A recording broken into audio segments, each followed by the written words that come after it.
இப்போ வந்து பால் கறிக்கு உருளைக்கிழங்கு 1/4 கிலோ உருளைக்கிழங்கு தோல்லாம் அப்படி சீவிட்டு 2 3 அறுத்து வச்சுருக்கோம். 100 கிராம் பச்சை பட்டாணி ஊற வச்சு வச்சுருக்கோம். அதையும் போட்டுக்குவோம். ஒரு 2 விசில் விட்டு எடுத்துக்கலாம்.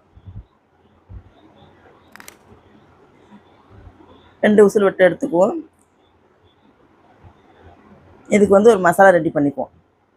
1 ஸ்பூன் கசகசா, 2 ஏலக்காய், 1 ஸ்பூன் சோம்பு, 2 3 பூண்டு, ஒரு துண்டு இஞ்சி, ஒரு கைப்பிடி தேங்காய் போட்டு 1 ஸ்பூன் பொட்டுக்கடலை போட்டு நல்லா அரைச்சிக்கலாம். நல்லா இதில் 3 பச்சை மிளகாயும் போட்டுக்குவோம். நல்லா பேஸ்ட்டாக அரைச்சிக்குவோம். இதுக்கு ஒரு தாளிப்பு கொடுத்துக்கலாம். எண்ணெய் ஊற்றிக்கலாம். 1 ஸ்பூன் சோம்பு, 1 ஸ்பூன் ஜீரகம், 2 பட்டை, 2 ஏலக்காய் போட்டுக்குவோம். கிராம்பு போட வேணாம். நல்லா வெடிச்சதுக்கப்புறம் 100 கிராம் பெரிய வெங்காயத்தை அறுத்து போட்டு வச்சுக்கலாம். கொஞ்சம் மல்லித்தலை போட்டுக்குவோம். வேக வச்ச பட்டாணி உருளைக்கிழங்கு அதை போட்டு நல்லா வதக்கி விட்டதுக்கப்புறம் அரைச்சி வச்ச தேங்காய் பேஸ்ட்டையும் ஊற்றி கொஞ்சம் தண்ணியும் கழுவி ஊற்றிக்குவோம். ஜாரை கழுவி உப்பும் போட்டுக்குவோம். பால் கறி பச்சை பட்டாணி உருளைக்கிழங்கு போட்டு பால் கறி கூட்டு ரெடி ஆயிடுச்சு.